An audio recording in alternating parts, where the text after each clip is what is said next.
বচাব স্যাৰ এইবিলাক কথা বহুত আছে আৰু এখন স্কুলত স্যাৰ 20 বছৰ 25 বছৰ হৈ গ'ল টিচাৰজন ঘৰৰ পৰা গৈ তালাটো খুলি পাঞ্চিং মেচিনত পাঞ্চটো মাৰি ঘৰত আহি ধান কাটি থাকে নিকানি কৰি থাকে এই কেনেকৈ হ'ব আমাৰ ল'ৰা ছোৱালী বৰবাদ হৈ গ'ল এইবিলাক বেছিকেলি আমাৰ সমষ্টিত হৈছে মাইনৰিটি সমষ্টিত হৈছে মাইনৰিটি ল'ৰা ছোৱালী মানে শিক্ষক দিছে চাউল দিছে দালি দিছে সকলো দিছে ছাৰ কিন্তু আমাৰ টিচাৰসকলে পঢ়াইছে কিন্তু কমকৈ পঢ়াইছে মাননীয় অধ্যক্ষ মহোদয় গতিকে এই ক্ষেত্ৰত মই ভাবোঁ এই যে 20 বছৰ যে হৈ গ'ল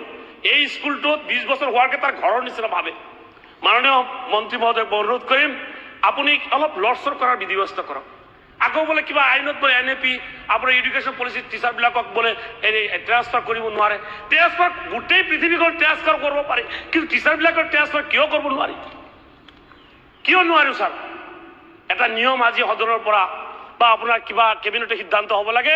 এই টিচাৰখিনি কমচে কম ডিষ্ট্ৰিক্টতে ছাৰ বেলেগ ডিষ্ট্ৰিক্টত দিব নালাগে নিজৰ পৰিয়াল আছে ল'ৰা ছোৱালী আছে ভৰণ পোষণ দিব লাগে একেলগে থাকিব সকলোৰে মন যায় এইটো বুজি পাওঁ কিন্তু সেইকাৰণে নিজৰ ডিষ্ট্ৰিক্টত ছাৰ টিচাৰবিলাকক অলপ ইফাল ইফাল কৰি দিব লাগে মানুহ 3জন টিচাৰ দৰমহা পায় 1,80,000 আপোনাৰ ইনফ্ৰাষ্ট্ৰাকচাৰ ডেভেলপমেণ্টৰ নামত ছাৰ 20,000 টকা